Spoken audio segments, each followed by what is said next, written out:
Ambassador Claxon of the Zephyrian Council stared at his communication console with the kind of desperation usually reserved for tax audits or family reunions.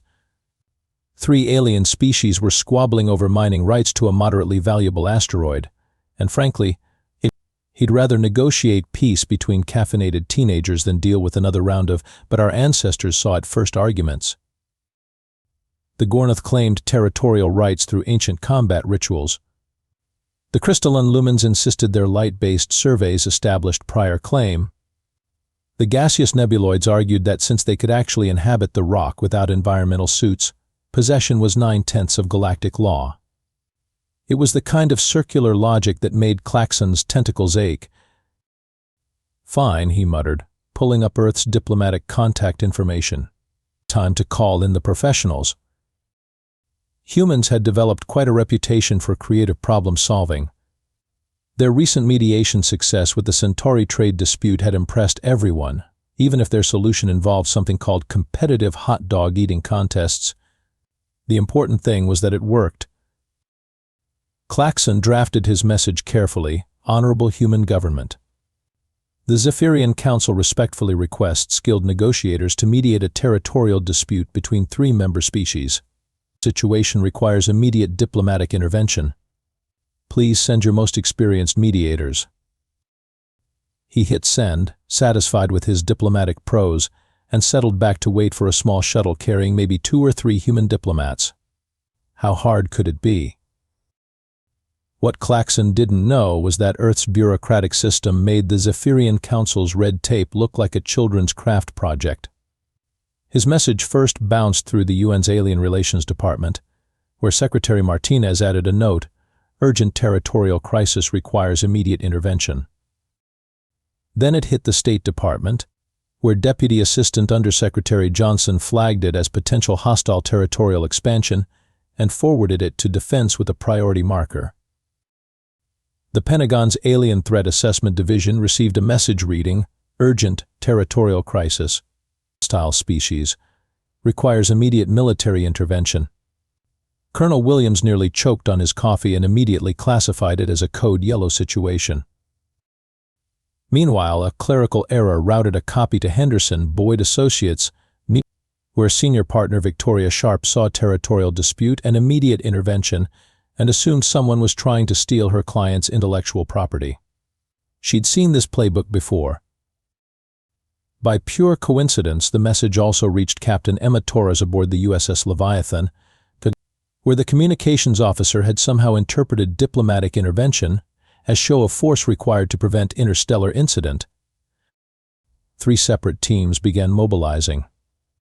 3 very different interpretations of negotiation were about to converge on one very confused alien ambassador. Commander Rex Stone reviewed his orders while his Marines loaded equipment onto transport ships. Alien territorial dispute requiring immediate intervention sounded like standard peacekeeping operations. Pack the heavy equipment, establish a forward operating base, and show these aliens how professionals handled business. Simple. Victoria Sharp assembled her litigation team with the efficiency of a Swiss watch factory. Territorial disputes meant paperwork, injunctions, and enough legal documentation to choke a space whale. Her assistants loaded briefcases while she reviewed precedent cases involving interspecies property law. Captain Torres ordered her battle group to jump coordinates, certain that Earth's interests were somehow threatened by alien territorial expansion. The Leviathan's crew prepared for what they assumed was a standard freedom of navigation operation with diplomatic overtones. Claxon refreshed his communication console hourly, expecting confirmation of a small diplomatic mission. Instead, he received 3 simultaneous messages: legal team deployed, Marine Expeditionary Force en route, and Naval Task Force approaching operational area. He blinked all 6 eyes in confusion. That seemed like a lot of people for a simple boundary dispute. Victoria Sharp arrived at Neutral Station 7 with the kind of fanfare usually reserved for hostile corporate takeovers. Her shuttle disgorged 17 briefcases, 43 legal assistants, and what appeared to be a portable courthouse complete with a mahogany gavel. "Who's in charge here?" she demanded, scanning the assembled alien delegates with the predatory focus of a shark detecting blood in water. Ambassador Claxon tentatively raised a tentacle. I am Ambassador Claxon, and I believe there's been some misunderstanding. We simply need help with a minor territorial dispute involving mining rights too. Mining rights? Victoria's eyes lit up like a Christmas tree in a law library. Are we talking intellectual property theft? Unauthorized resource extraction? Environmental impact violations? She gestured to her assistants, who immediately began unpacking documents. Johnson, get me the interstellar mining regulations. Peterson, start drafting cease and desist orders. Williams, I want environmental impact assessments for all 3 species. The Gornoth delegation, led by War Chief Thok, watched in bewilderment as humans in expensive suits swarmed their position. What is the meaning of this ritual preparation for battle? Thok growled. Sir, you're being served, announced Legal Assistant Johnson, thrusting a stack of papers at the 7-foot warrior. These documents inform you that your traditional war chants, specifically the Song of Impending Doom and Ballad of Glorious Dismemberment, constitute unlicensed use of copyrighted musical arrangements originally performed by Earth band Death Metal Thunder in 2387. Thok stared at the papers as if they might spontaneously combust. But we have sung these songs for 7 centuries. Prior art claims require proper documentation, Victoria called out cheerfully. Do you have witnesses? Recordings? A paper trail establishing creative ownership? Meanwhile, the Lumens found themselves facing Legal Assistant Peterson, who somehow managed to look official while addressing beings made of living crystal. Your light-based communication system is operating without proper broadcasting licenses. The Federal Communications Commission requires all electromagnetic transmissions above 400 terahertz to be registered and regulated. Crystal Singer Prism flickered in confusion, her faceted form casting rainbow patterns across the station walls. We exist as light. This is how we communicate. How can you regulate existence? Ma'am, existence isn't the issue. Broadcasting without proper permits is. Peterson handed her a tablet displaying a 400-page regulatory document. You'll need to fill out forms 847B through 1249C, provide proof of species registration, and submit to quarterly compliance audits. The nebuloids had it worse. Victoria herself approached their swirling gaseous forms with a mobile scanning unit and what appeared to be a very large stamp. Gentlemen, your territorial expansion violates 17 different zoning ordinances, 4 environmental protection acts, and 3 separate noise complaints filed by neighboring species. She began stamping official-looking documents. You're operating without proper atmospheric dispersal permits, your chemical composition exceeds acceptable limits for inhabited space, and frankly, your expansion pattern shows complete disregard for established traffic laws. Elder Wisps, the nebuloid's representative, managed to coalesce enough to produce a voice. But we are a gaseous species. We naturally expand into available space. It is our nature. Nature doesn't exempt you from proper permitting processes, Victoria replied, pulling out what looked like a massive regulatory manual. You'll need to establish fixed boundaries, apply for expansion permits, and submit weekly atmospheric composition reports to ensure compliance with interstellar environmental standards. Within 6 hours, Victoria had established a legal perimeter around the disputed territory, complete with holographic no trespassing signs in 47 languages and 3 different dimensional frequencies. Her team set up mobile processing stations where confused aliens stood in orderly lines, clutching numbered tickets and forms written in languages that hadn't existed that morning. Claxon watched in fascination as the 3 species, who had been on the verge of interstellar war just yesterday, now sat together in the station's waiting area, united in their shared bewilderment at humanity's interpretation of negotiation. Ambassador Claxon, Victoria approached with a clipboard and her trademark shark-like smile. I'll need you to sign these liability waivers, insurance forms, and diplomatic immunity clauses before we can proceed. Also, do you have proper documentation establishing the Zephyrian Council's authority to request outside mediation? I'll need to see incorporation papers, tax-exempt status confirmation, and proof of interstellar diplomatic insurance. As Claxon stared at the growing stack of paperwork, he began to suspect that humanity's reputation for creative problem-solving might be more literal than he'd anticipated. Commander Rex Stone arrived at Neutral Station 7 with the subtle approach of a tactical nuclear weapon announcing its presence at a tea party. His transport ships disgorged 200 Marines, enough equipment to establish a small military base, and what appeared to be a fully functional mess hall complete with industrial-grade coffee makers. "Where do you want us to set up the fob, sir?" asked Sergeant Martinez, surveying Ambassador Claxon's peaceful meditation garden with the calculating eye of someone planning a defensive perimeter. Rex nodded approvingly at the tactical possibilities. Good sight lines, natural barriers, decent drainage. Set up the command post by those flowering shrubs and establish firing positions along the prayer wheel paths. He turned to Claxon, who was watching his centuries-old Zen garden being converted into a military installation. "Don't worry, Ambassador. We'll have this situation locked down in no time." "Situation?" Claxon's voice climbed several octaves. "Commander, I believe there's been a misunderstanding. This is a diplomatic conference, not a military operation." Rex clapped him on what he assumed was a shoulder but might have been a feeding appendage. "That's where you're wrong, buddy. This is exactly what military operations are for. You've got 3 hostile species fighting over territory, right? It's classic conflict resolution scenario." Within hours, Rex had transformed the neutral station into something resembling a Marine Corps training facility. The Gornoth delegation found themselves assigned to Bravo Company and subjected to morning PT alongside confused human Marines. "Attention, alien warriors." Rex bellowed through a portable POS system. "Today we're conducting tactical negotiations through structured competitive exercises. War Chief Thok, your people will represent Team Alpha. Lumens, your Team Bravo. Nebuloids, congratulations, your Team Charlie." War Chief Thok, surprisingly, seemed delighted by this development. Finally, a human who understands proper conflict resolution, he growled approvingly. "What weapons will we use?" "Standard paintball equipment," Rex announced, gesturing to tables loaded with colorful ammunition. "Non-lethal engagement, clear victory conditions, and proper tactical objectives.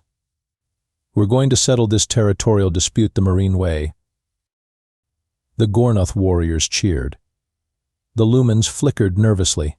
The nebuloids just swirled around, looking confused. Rex had established a tournament bracket system that would have impressed professional sports organizers. Each species would compete in tactical scenarios designed to test their territorial claims. The winners would advance to the final round, where they would face the ultimate challenge, explaining their victory to Sergeant Martinez while doing push-ups. The first engagement was a modified capture the flag exercise, with the disputed asteroid replaced by a well-defended bunker complex Rex's Marines had constructed from spare equipment. The Gornoth charged directly at the objective with the kind of frontal assault that makes military instructors weep tears of pride and terror.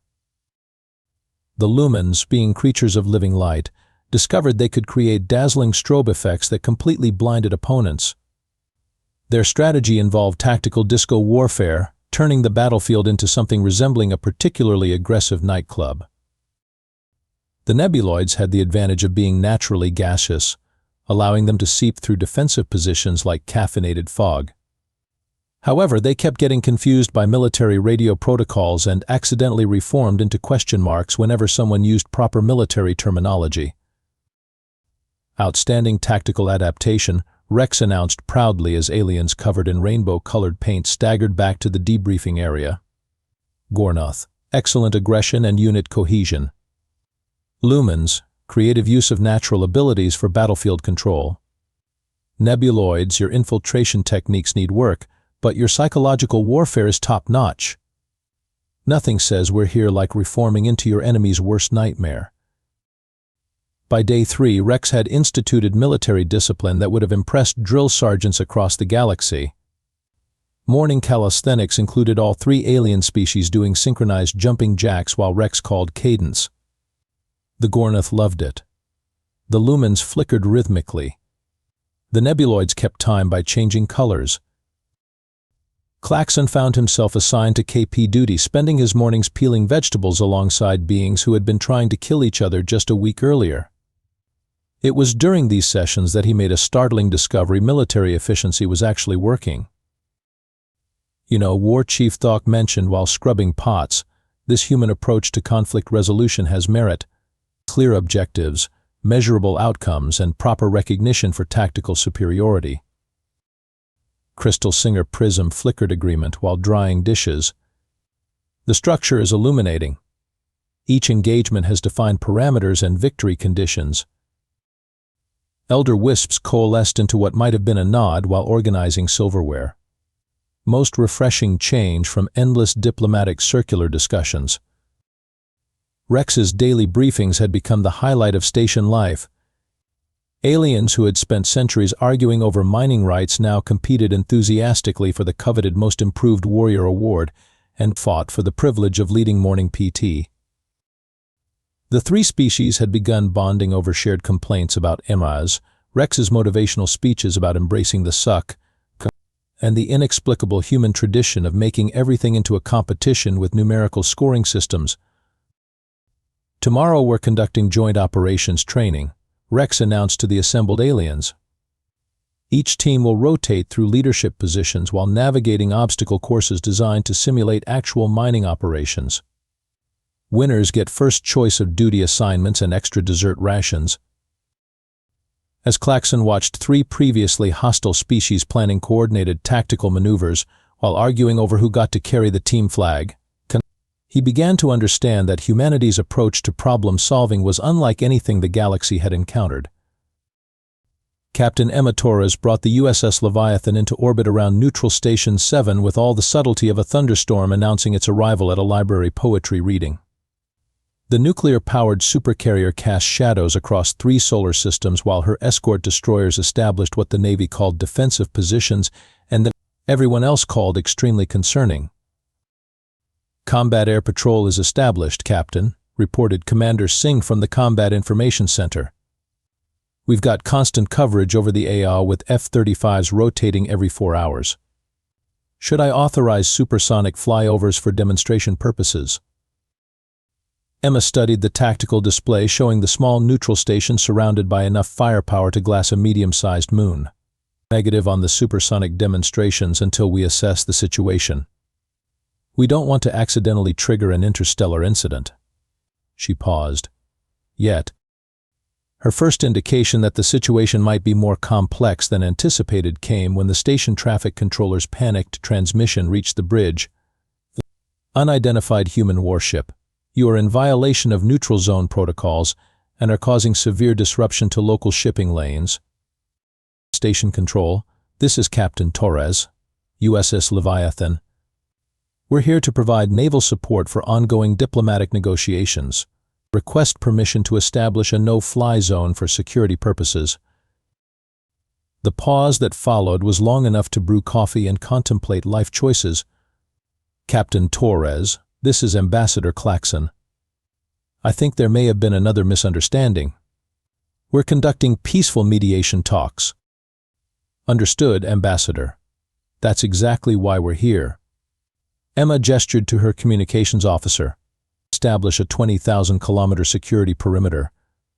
Nothing gets in or out without proper identification."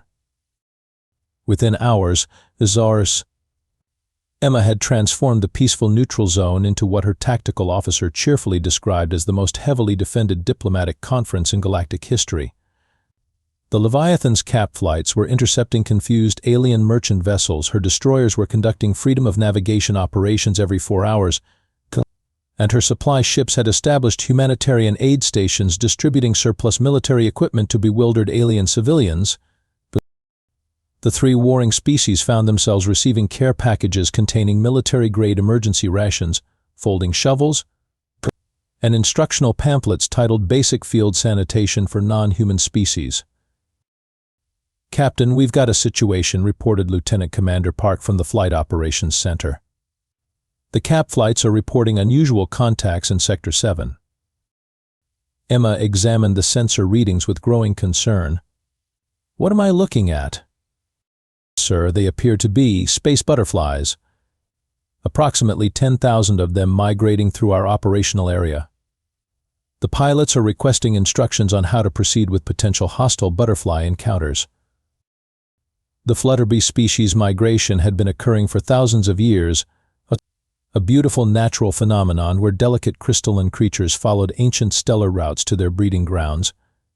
They had never encountered military aircraft before. "All flights, this is Tower. Maintain distance from the butterfly migration. Under no circumstances are you authorized to engage butterfly-type contacts unless they demonstrate hostile intent." "Tower, this is Viper 1. Define hostile intent for butterfly contacts. Are we talking aggressive swarming behavior or just really mean facial expressions?" Emma rubbed her temples while watching 10,000 confused space butterflies scatter across multiple sensor screens. Her pilots were now conducting escort missions for migrating wildlife while maintaining tactical awareness for sudden potential threats that might emerge from what was essentially an interstellar garden party. The situation became more complex when Emma decided to demonstrate American naval hospitality by hosting diplomatic receptions aboard the Leviathan. The alien delegations found themselves touring a nuclear-powered instrument of warfare while attending cocktail parties in the ship's wardroom. "This is your ship's primary weapon system?" asked War Chief Thawk, examining the carrier's defensive capabilities with professional interest. "Oh, this is just the escort carrier," Captain Torres replied casually. "The Leviathan mostly carries aircraft. The real firepower comes from the missile cruisers maintaining perimeter security." Crystal Singer Prism flickered nervously while examining the flight deck operations. "And these aircraft are for diplomatic purposes?" "Absolutely, we call them persuasion platforms. They're highly effective at convincing people to negotiate reasonably." Emma gestured toward the horizon where F-35s were practicing formation flying. "We find that most disputes become much more manageable when everyone understands the full scope of American commitment to peaceful resolution." The nebuloids had gathered around the ship's weather forecasting station, fascinated by humanity's ability to track atmospheric conditions across entire stellar regions. Elder Wisps seemed particularly impressed by the meteorological data collection capabilities. "You monitor atmospheric composition for military purposes?" he asked. "Weather affects flight operations," explained Commander Singh. "We need to know wind patterns, atmospheric density, solar radiation levels, and precipitation probability to maintain effective combat readiness." "But you apply this to diplomatic negotiations?" Emma nodded seriously. "Absolutely. Environmental factors affect negotiation outcomes. Temperature, humidity, atmospheric pressure, all of these influence decision-making processes. We're prepared to adjust station environmental controls to optimize diplomatic productivity." The alien delegates were beginning to understand that humanity's approach to naval support involved treating every situation as if it might require overwhelming force projection, while simultaneously offering genuine assistance with the kind of thoroughness that bordered on terrifying competence. Claxon received hourly status reports detailing fleet readiness levels, air superiority maintenance, and strategic deterrent positioning. Emma's staff briefed him on contingency plans for everything from asteroid mining disputes to full-scale interstellar warfare, complete with logistics calculations and casualty projections. The sight of carrier aircraft performing precision aerobatics around alien sacred sites somehow convinced all three species that their territorial dispute might not be worth discovering what humanity considered escalation.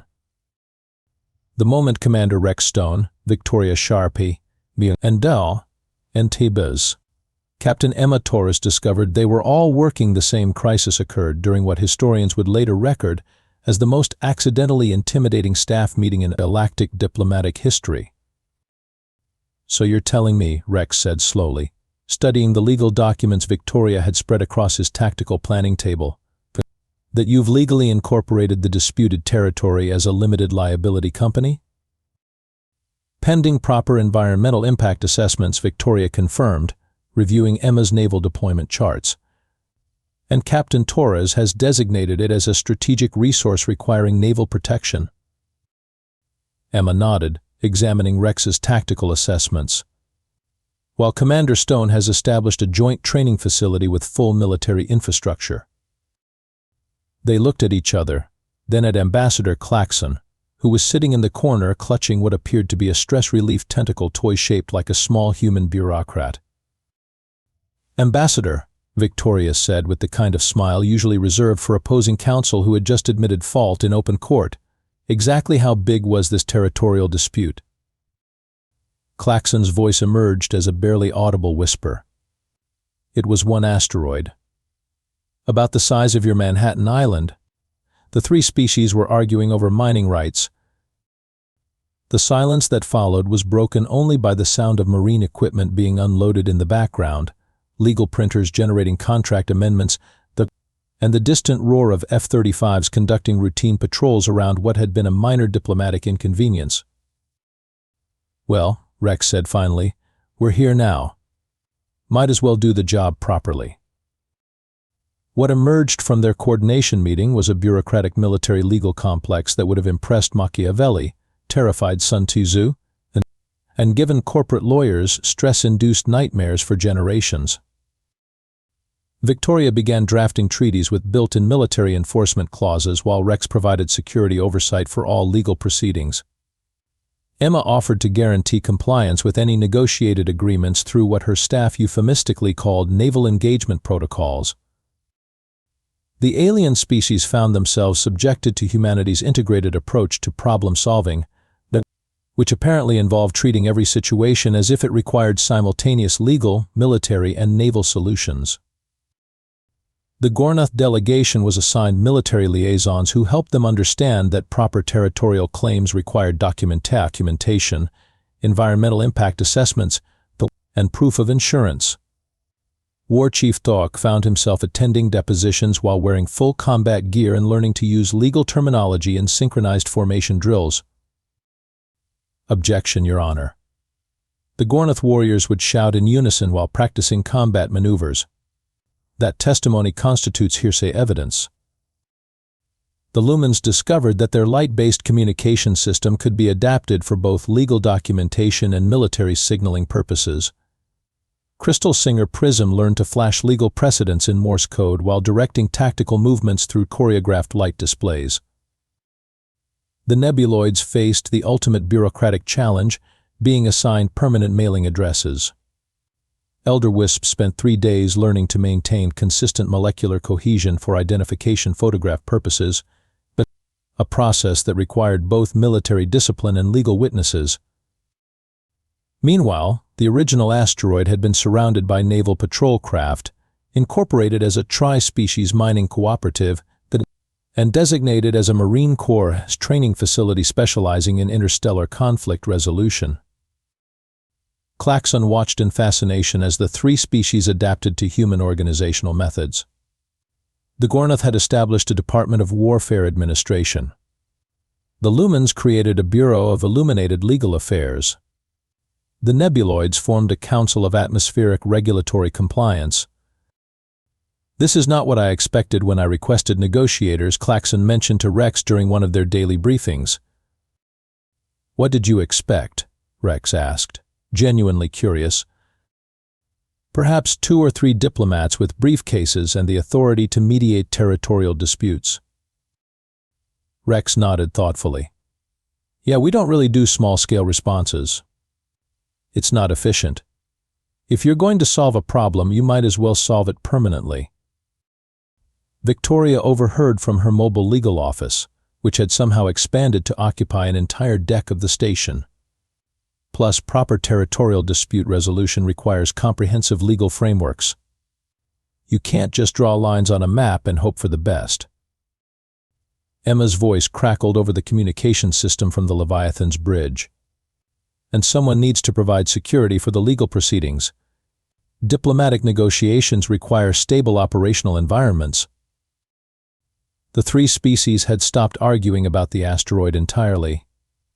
They were too busy adapting to human administrative requirements, which seemed to involve turning every simple decision into a joint military legal naval operation with proper documentation and environmental impact assessments. Claxon realized he was witnessing humanity's version of keeping it simple. 6 months later, the disputed territory had become the most efficiently organized, comprehensively documented, and strategically defended region in the galaxy.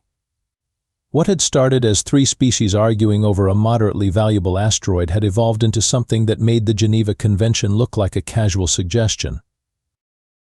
The Gornath Lumen Nebuloid Cooperative, officially incorporated as GLN Enterprises, LLC, operated under a 847-page peace treaty that covered everything from mining quotas to mandatory coffee breaks. The agreement included provisions for military arbitration of disputes, legal mediation for contract negotiations, and naval protection for all trade routes. War Chief Thok had been promoted to Chief Operations Officer and spent his mornings leading joint species calisthenics before reviewing quarterly profit reports with the enthusiasm he once reserved for glorious combat. "Excellent tactical financial positioning," he would announce proudly. "Our revenue projections exceed expectations, and our operational efficiency ratings are classified as devastating."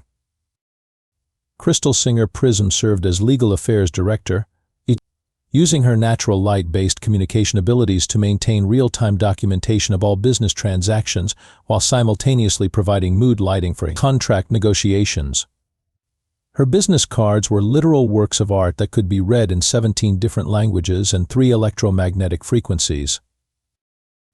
Elder Wisps had embraced his role as Environmental Compliance Manager, maintaining atmospheric quality standards with the kind of gaseous precision that made EPA inspectors weep tears of joy.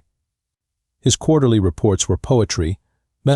Literally, he had discovered that regulatory compliance documentation could be written in haiku form and filed under artistic expression exemptions.